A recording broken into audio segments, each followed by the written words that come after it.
Yo, what it do? It's your boy Lamar, man. And it's been a very interesting first 6 months of real estate. I don't think I've really made a lot of videos. I've done honestly, I just been in the thick of it. I ain't really had time to make a lot of videos where I'm just kind of explaining what's going on in the process and everything. If you wonder why I got the Toy Story shirt on, Toy Story 5 just came out yesterday, and I think it's dope that like Toy Story 5 is still around, and it's like a movie that raised me is now raising my kids. I think that's extra dope. But yeah, just back to the real estate stuff. It's been a crazy 6 months, man. I think it's very inspirational for myself to see how much progress I've made since last year and the things that I said I was going to accomplish. I'm kind of like en route to accomplish those things, but it has not been without headaches. And when I say that because it's just been, more lessons. I think I've become more efficient in, how I'm doing things, but at the same time, it's like, you know, I always say like in real estate, every deal is different. Like, I don't care how, and this is coming from a person who's been in the business 10 years now, 10 years. And I've done over 300 plus transactions. And I could strongly say from my research and my sample size that every deal is different, and it's something new every time. Like I just recently, I was under contract with a NACA loan. The NACA loan took 74 days to close. And it was one of those deals where they did two inspections. They had a regular inspection, and then on top of that, they had to do a inspection that was like in regards to the foundation. And so I end up spending $10,000 just to repair these issues for this quote unquote NACA loan. And the guy, he tried to come at me like, oh, if it was an FHA loan, you would still have to do these things. Like, nah, bro, FHA, the appraiser's not going to go down in the crawl space and find this, that, and the third. I had to do mold remediation. I had to fix joists. I had to fix subfloor that a particular contractor had already told me he did these things and he didn't do them. So it was just a lot.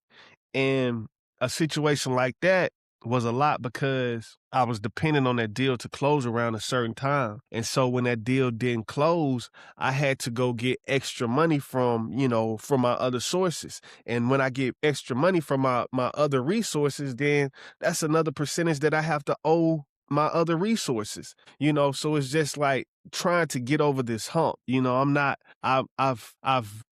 closing deals. Like I think this year I've probably already closed about 7 to 8 deals, and I got 2 on the market currently, about to buy another 2. But it's just from last year, just getting out of all the mud and the weeds of things, and now I'm kind of like becoming efficient, but I'm still like every day is like this. Every day is like this. And so and like one bad move can take you down here, and I think that's just the crazy part of real estate is just like, when you think you there, you're not there. And I've made good progress. I think I'm getting better in my systems as far as like understanding my pricing and buying deals at the right price. But it's still like, it's still some systems that I do have to implement to keep my instincts from overtaking what the situation really is. And I think that's still a big thing for me, is that my instincts and my adrenaline and my motivation, whatever that is it's not necessarily messing me up, because you got to take risks. But at the same time, it's like it's still not a system that, like, say, all right, I got a perfect example. So say like a mortgage company, you put your information through that system, and they let the system decide if it's a good deal or not. They don't They don't do manual underwrites unless it's a particular situation. I'm doing manual underwrites on everything. I'm not letting the system determine what it is. And I think that's kind of like where I'm still struggling. It's like whatever that system is, I have to stick to it. And in particular, like I just listed a project that's $1 million. I just listed a project that's $1 million. And I think realistically, I had 6 showings the first week.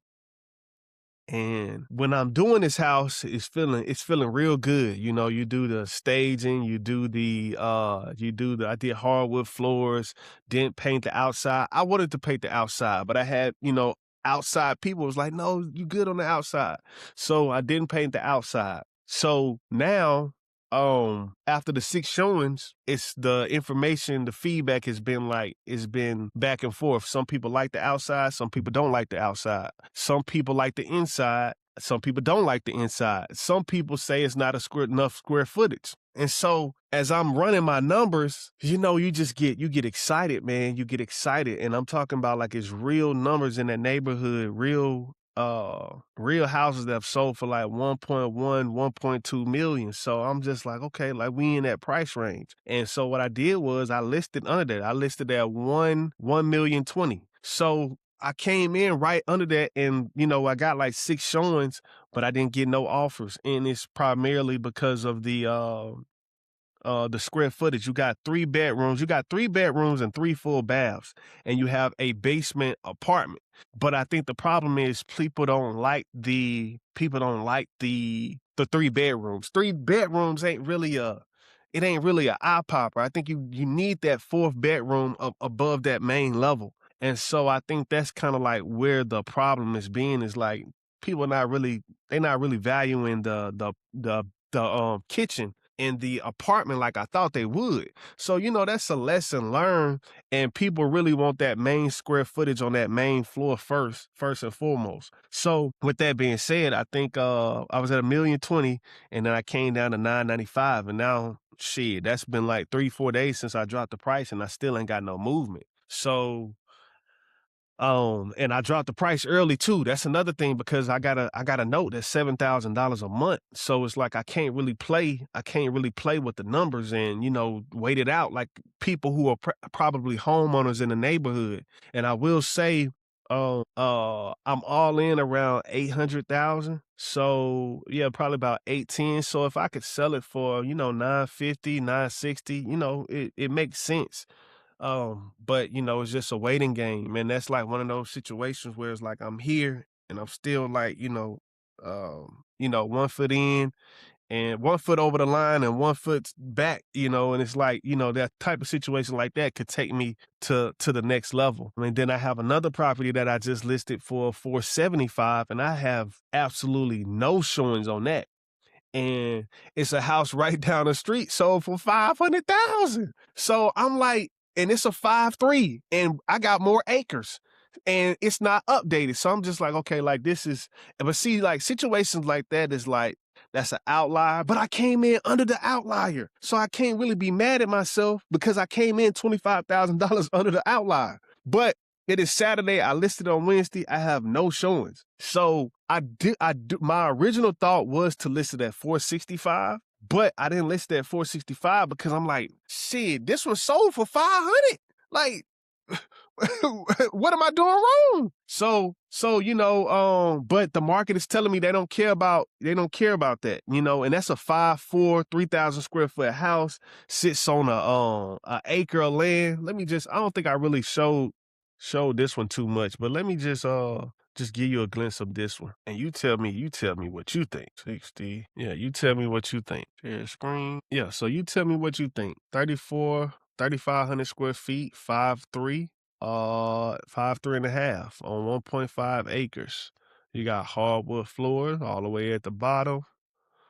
It was carpet in these rooms, and see, this kind of like when I get in a situation like this, I get discouraged because I could have saved my $4,000, my extra $5,000 on this hardwood flooring, because I could have just did carpet, you know, but I decided to do hardwood floorings because I seen that I seen I could get 500,000, so I decided to do the hardwood floors.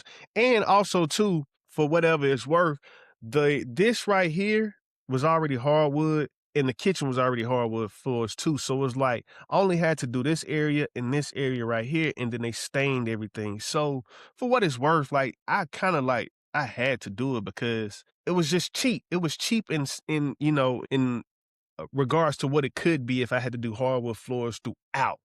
I think it probably would have been about $10,000, but I only spent about 5 grand, and they did they stained the railing as well. So this is the house. A paint job came out immaculate. Kitchen nice. I don't really see what the drawback would be not to at least come see the property. A double fireplace, double sided fireplace. You got 4 huge bedrooms, um, freestanding tub, LED mirror. This is the basement, the entertainment area. This is a bedroom, deck, and I paid extra for landscaping. I paid about 3 grand extra for landscaping. So it's like, damn, should I kept my $10,000 with the landscaping, with the landscaping, with the staging, with the hardwood floors? That's $10,000 right there. So it's like all this stuff you think about in hindsight. You think about it in hindsight because it's like, damn, like, it ain't really do what you thought it was gonna do instantly. So, brand new AC, two AC air conditions, those were both $14,000, so it's like, damn, do I pay for that on the front end or do I pay for that on the back end? It's just like little stuff like that when your properties don't sell that you kind of start second guessing, your every move. Painted the fence, that's another thing. Painted the fence, just did everything the right way, did everything the right way. So, situations like that kind of just, have you second guessing what you should have did and everything like that. But, this is where we at. I have had some good closings. Brandon Drive, that was an easy deal. Bentley was an easy deal. Not so much so the deal I had in, Jonesboro. The processes, the rehabs were easy. All my rehabs have been easy. I will say that. I haven't had a rehab that has took me through the ringer. Maybe the fairway deal. That probably took me through the ringer more than I wanted to. But as far as like getting in and out of these rehabs and my not going over rehab budgets as much as I used to, I think I've gotten pretty good at that. I think the fairway deal is probably my biggest rehab this year, in regards to what it's supposed to be. So yeah, that's just kind of like where I'm at. And I just wanted to, get on camera and just kind of say, what the process has been. All right, cool. Stay tuned.